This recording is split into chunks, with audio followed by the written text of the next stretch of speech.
Hey, I'm Ronnie. 30. Oh, Hey, I'm Ronnie. All the good names are taken. Podcast back for another day. 31 days of horror. Today we're talking 1982's Pieces.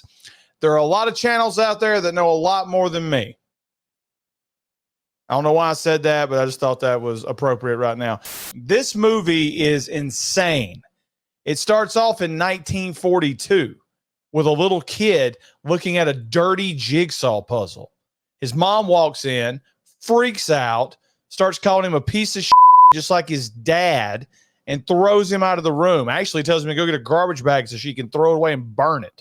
Then I got to thinking about the date. It's 1942, which means Pearl Harbor had just happened. I would like to know an official date in 1942 because all of this can be explained relatively easy. Pearl Harbor had just happened. World War II, the United States jumps full-fledged into that.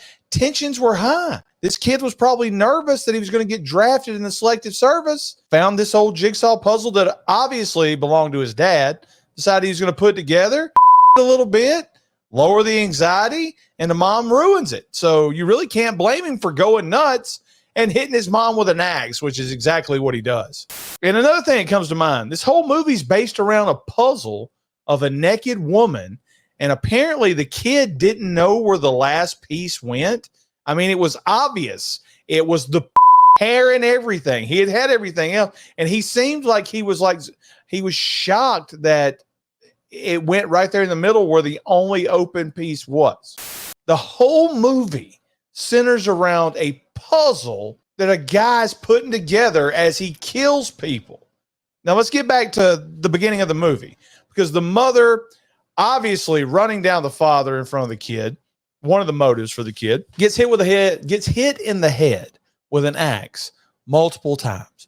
Meanwhile, I thought I was watching The Omen because somebody that looks like one of the house workers from The Omen shows up and is beating on the door. Meanwhile, the kid's upstairs in the room playing with his toys in the blood. Everything's great. He sees the police gathering outside and comes up with a brilliant plan. He hides himself in the closet and acts like he's traumatized while saying, big man, big man. And in the 40s, they never would have thought a kid would do something like this. So he's sent to live with his aunt. And then you get the boom 40 years later. And there's a couple of things about this movie. And I know a lot of people will say a lot of great things about this movie. And this review is going to be rather short because I feel there's only two main things to talk about in this movie. One is the jigsaw puzzle of the naked woman that we see all throughout the movie. Two is the very last thing we see in the movie that I'll cover at the very end. But the story is real simple. And if you were paying attention at the time in 1982, it was very apparent who the killer was. A chainsaw-wielding maniac on a college campus starts killing people one by one. We see this in horror movies all the time. But what triggered the killer into starting to kill again is they show a scene of a dumbass girl riding a skateboard, Marty McFly style, and she goes right through a damn mirror, just like in Wayne's World 2. And for some reason, seeing this girl, this college student, go through a mirror triggers the killer to not only pull out the jigsaw puzzle from his childhood, not only pull out a picture of his mother with a red X on it. It's amazing that living with his aunt, nobody ever found that, or the bloody jigsaw puzzle. And he starts putting that together, the puzzle, one piece of the body at the time. All throughout the movie, like the first kill of the movie is like crazy because there's the girl, and I'm pretty sure it's the girl that ran through the mirror. She's out there half naked on the front lawn of the campus. And a dude just runs out there with a chainsaw and cuts her head off and takes her head. We're introduced to a couple of old cops. I thought this one was like super German that had the white hair.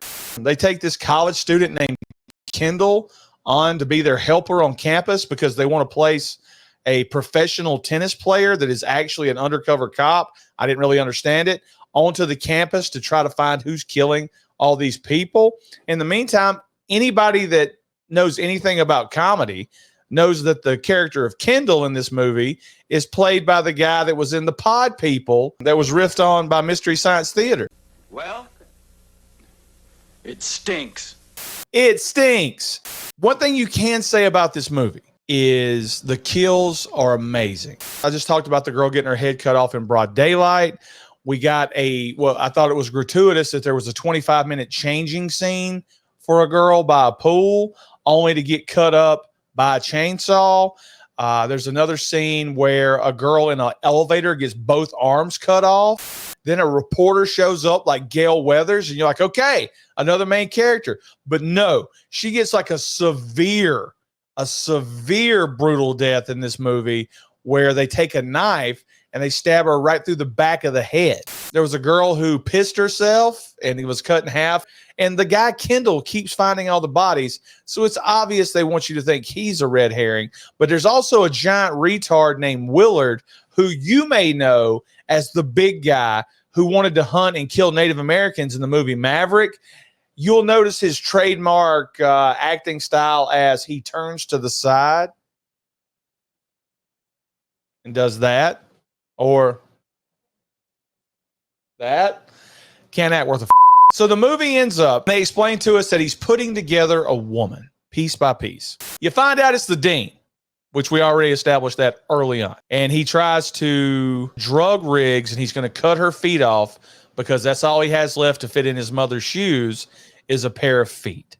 Cops come in, shoot him in the head. Good guys win. Then as they're wrapping up, they're like, hey, Kendall. And the character of Kendall, by the way, solves the whole mystery. The cops would have never figured it out. But he goes through the records and sees that the dean changed his name and his mother was massacred when he was a kid. And they're like, okay, here we go. But they're all laughing. It's going to be a great day. And as Kendall's walking out, he hits a lever. It's like one of these old school Transylvania castles. The fireplace spins around and the body falls out. The body, the Frankensteinish body that this guy was assembling is laying there. So that's the last jump scare, right? Wrong. Because as they're walking out, they've got this body covered up with a blanket.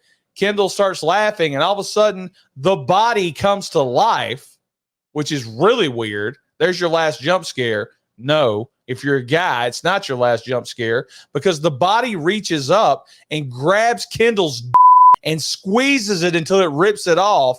The screen freezes on his face in horrible pain, and we get the credits, and that's Pieces. This movie's freaking nuts because I didn't even mention out of nowhere, Riggs, the female protagonist, not the one from Lethal Weapon, gets jumped out of the bushes, comes some that looks like Bruce Lee, and he's doing karate on her. Kendall comes riding up after she's kicked him in the balls. Oh, it's no big deal. I was just scared and protecting myself. And that's that. I'm sure there's somebody out there. I'm sure there's some channel that's covered why the hell there's a Bruce Lee lookalike in this movie. If so, leave it in the comments and tell me, because that might be the craziest damn part of the movie.